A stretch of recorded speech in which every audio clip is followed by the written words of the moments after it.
మీ business ఏదైనా మీ ఊర్లో promotion చేయాలంటే అది సుమన్ టీవీతోనే సాధ్యం. ఇప్పుడే సంప్రదించండి.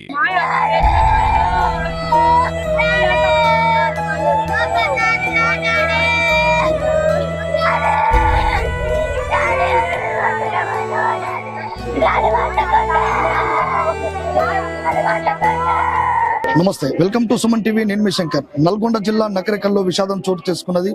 గత కొంతకాలంగా నకరికల్లో నివసిస్తున్నటువంటి శంకర్, శైలజ వాళ్ళు ఒక కూతురు. వాళ్ళు చాలా రోజులుగా నకరికల్లో నివసిస్తా ఉన్నారు.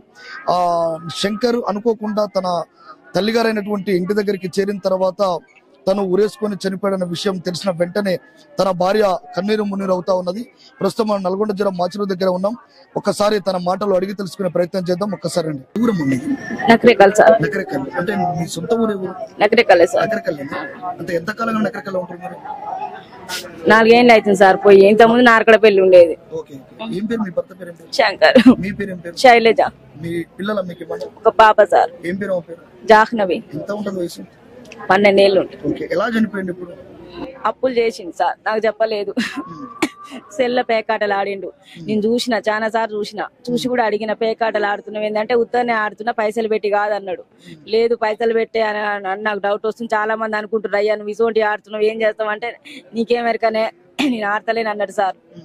అప్పులు చేసి నాకు తెలియదు, ఫైనాన్స్లు ఎత్తింది నాకు తెలియదు, ఎవరి కాడ ఎత్తింది ఇప్పటికి కూడా తెలియదు సార్. నాకు ఎత్తిండంటే వాళ్ళు అడుగుతుర్రని నాతో గొడవ పెట్టుకుని సార్. గొడవ పెట్టుకొని పుస్త అడిగింది నన్ను. అడిగి డూప్లికేట్ పుస్త తెచ్చిచ్చింది సార్ నాకు వేసుకోమని.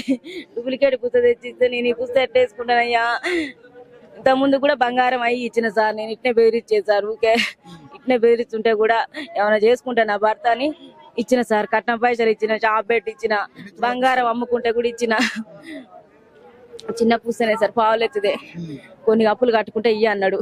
ఇస్తా గానీ నేను ఇస్తే మళ్ళీ మా అత్తయ్య తిడుతుందని ఎవరన్నా తీసుకురా ఇస్తా, తీర్పుకోకుంటే అంతవరకు కాకుండా అలా ఒప్పుకుందాం, చెరిని కట్టుకుందాం అయ్యా, కష్టం చేసుకొని అన్న సార్ నేను అని మాట్లాడిచ్చిన. ఆలోలతోటే మా మామయ్యని పిలిపించి అడిగిచ్చిన. అంతే. వాళ్ళు కూడా ఏమనలే, నువ్వు మారరా చేయరా నువ్వు ఇట్లా చేస్తున్నావు అని ఆ పిల్ల అంటుంది.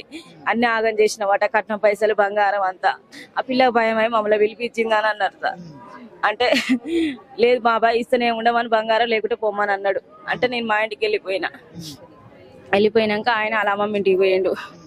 అలా అమ్మమ్మ ఇంటికి పోయి పని చేసుకుండు సార్. నాకు నైట్ 12 అయింది సార్.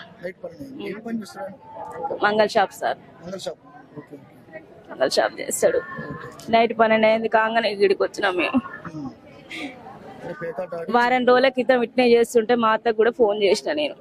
నన్ను 10 రోజుల నుంచే లొల్లి పెడుతుండు. వారం రోజుల నుంచి ఇంకెక్కువ అవుతుంది. అంత ముందుకు పెడుతుండలే కానీ ఎక్కువ అవుతుంది. మొన్న నుంచే అవుతుంటే నేను మా అత్తకు ఫోన్ చేసిన. సార్ నాడు నేను చేసి అత్తమ్మ ఇట్లా అంటుండు, బంగారం అడుగుతుండు, పుస్తక అడుగుతుండు, అత్తమ్మ వచ్చి అడుగుదురా అంటే మీ సంసారం మీ ఇష్టం, నేను అడగానన్నది. అడగానంటే ఆమె అడగట్లేదని మా చిన్న మామయ్య ఉంటే పెద్ద మనిషి కదా అని అడిగిచ్చిన సార్. నేను ఆయనతో అడిగిచ్చిన.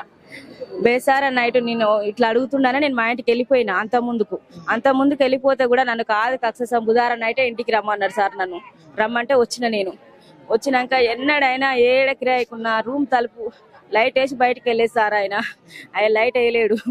2ంటికి లేచిండు. అంత ముందుకు లేచిండు. నేనైతే చూసేసరికి లైట్ వేయలేడు, చీకటి ఉంది రూమ్ లా. బాత్రూమ్ లో నల్లాలు తిప్పిండు, గేట్ తీసి బజారుకు పోయిండు. బజారుకు పోయి వచ్చేటప్పుడు సప్పుడైతే నేను లేచి చూసేసరికి ఆడంగా వస్తుండు. యాడికి వేస్తున్నావు అని అన్న. అంటే బయటికి వేస్తున్నా అన్నాడు. ఈ చీకట్లో యాడికి పోయినావు నువ్వు అని అంటే బయటికి పోయినా అన్నాడు. బాత్రూమ్ ఇంట్లోనే ఉండే బయటికి అన్నాడు పోగాని అన్న. అంటే పూకనే పోయేస్తున్నా అన్నాడు. ఇంట్లోకి వచ్చిండు. నేను పండుకున్నా సార్. పండుకుంటే ఇక వంతలేడు. ముసుగు పెట్టుకొని తెల్లందాకా నా కళ్ళ చూసుకుంటా కూర్చుండు. నేను పండుకోలే. నేను కూడా అట్టే కూర్చున్నా. ఎన్నలేంది ఇట్లా చేస్తుండేంది అని భయమై కూర్చున్నా. బంగారం అంటే ఇస్తలేనుగా కోపమే నన్ను కొడదాం అనుకుంటున్నట్ట. నాకు భయం అయింది సార్. భయం అయి ఇంత ముందు కూడా కొట్టిండు ఒకసారి. భయం అయి నేను అట్టే కూర్చుంటే మళ్ళీ తెల్లారి అట్నే చేసింది సార్. బేసారం నాడు కూడా అట్నే చేస్తే ఇట్లా చేస్తుండని ఇంకా మా వాళ్ళని పిలిపించి అడిగిచ్చిన. మా మామయ్యని అలా పిలిపించి అడిగిచ్చిన. వాళ్ళ బాబాయిని అన్నయ్యని పిలిపించి అడిగిచ్చిన. వాళ్ళు కూడా ఏమనలేరు, నువ్వు మారాలా చేయాలరా, అట్లా చేస్తే ఏ ఆడితేనే భయపడుతుంది భార్య అని అడిగిరు సార్. వాళ్ళు ఏమనలే. అడిగిపోతే లేదు బాబాయ్ నాకు ఇట్లా అయినాయి, నాకు బంగారం కావాలి అన్నాడు. ఖచ్చితంగా కావాలన్నాడు. అంటే ఇస్తుంది కానీ ఇన్ని రోజుల నుంచి అంటే అన్ని ఆగం చేసినావంట, నీకు పిల్ల 12 ఏళ్ళకి వచ్చింది, నువ్వు పావులేవంట, ఆ పిల్ల భయపడుతుందిరా, పిల్ల జీవితం ఏందని ఇస్తుందంట. కానీ నువ్వు ఇప్పటి నుంచి అన్న మారి పావులానికి వేసుకుంటాను రా అంటే, నాకు ఇప్పుడు ఫస్ట్ కావాలి పావుల సంగతి, తర్వాత ఇస్తేనేమో ఇయ్యవాను లేకుంటే పొమ్మని అన్నాడు. అంటే నేను వెళ్ళిపోయిన దారిగా, నేను వెళ్ళిపోయినా, ఆయన నార్కలపల్లికి వెళ్ళిపోయిండు. శుక్రవారం నాడు నేను వెళ్ళిపోయినా సార్ ఇంట్లోగా. ఆయన సోమవారం ఏమో పోయిండట నార్కలపల్లికి, 2 రోజులు ఇంట్లోనే ఉన్నాడు. మా తమ్ముడు అంటే మా అలమైన మామ కొడుకు, మా చిన్న బాబాయ్ కొడుకు చెప్పిండు. మనతో పాటు శంకర్ వాళ్ళ కూతురు కూడా ఉన్నది, ఒకసారి తన మాటలు అడిగి తెలుసుకునే ప్రయత్నం చేద్దాం. అమ్మ చెప్పండి, ఏం జరిగింది? ఇప్పుడు నాన్న చనిపోయిన విషయం నీకు చెప్పారు? మాకు మా మామ రామాయ ఫోన్ చేసినాక తెలిసింది. ఎలా ఉండేది నాన్న మీతో? మా మమ్మీని ఎప్పుడు కొట్టేది, ఒకసారి గొంతు పట్టి కూడా పైకి లేపిండు, ఇంట్లో కక్కుతాడు, ఏడబడతాడు, వాష్రూమ్ పోతాడు, చంపుతా అని కూడా ప్లాన్ వేసిండు. మా మమ్మీ నన్ను కూడా కొడతాడు అంతే. విన్నారు కదా, భర్త 7 అడుగులు నడిచి చూడ్చుకోవాల్సినటువంటి భర్త ఈ రోజు తనను ఎప్పుడు వెంటాడుతూ ఆన్లైన్ పేకాటలో తను అప్పులు చేస్తూ ఆన్లైన్లో పేకాట ఆడుతూ కుటుంబాన్ని తను ఈరోజు తనంతా తానే ఉరేసుకొని చనిపోవడం జరిగినది. తన కూతురు మాటలు వింటుంటే నిజంగా కూడా దుఃఖం వస్తూ ఉంది. ఎందుకంటే ఇంట్లోనే ఎప్పుడు నిత్యం ఇంట్లోనే వాష్రూమ్కు వెళ్ళేది, తన ఇంట్లోనే పూంచేది, ఇంట్లోనే లాట్రిన్ పోయేది, ఇంట్లోనే ఎప్పుడు తల్లిని కొట్టాలని చంపాలని ప్రయత్నం కూడా చేసేది. మా నాన్న మా అమ్మని మెడబట్టి పైకి గోడకు పైకి ఇట్లా నెట్టిండు, చంపాలని చాలాసార్లు ప్రయత్నం కూడా చేసిండని చెప్పేసి ఆ కూతురు కూడా చెప్తా ఉన్నది. నిజంగా కూడా ఇలాంటి తండ్రి ఈ నిజంగా ఒకసారి ఆలోచన చేయండి. ఎందుకంటే ఇట్లాంటి తండ్రులు కొంత ఇబ్బందికరంగా చూస్తున్నటువంటి తరుణంలోనే తనంతలా తానే తన అమ్మగారింటికి వెళ్ళి ఉరేసుకొని చనిపోవడం కూడా జరిగింది. కెమెరామెన్ అంజిత్తో మీ శంకర్, నల్గొండ.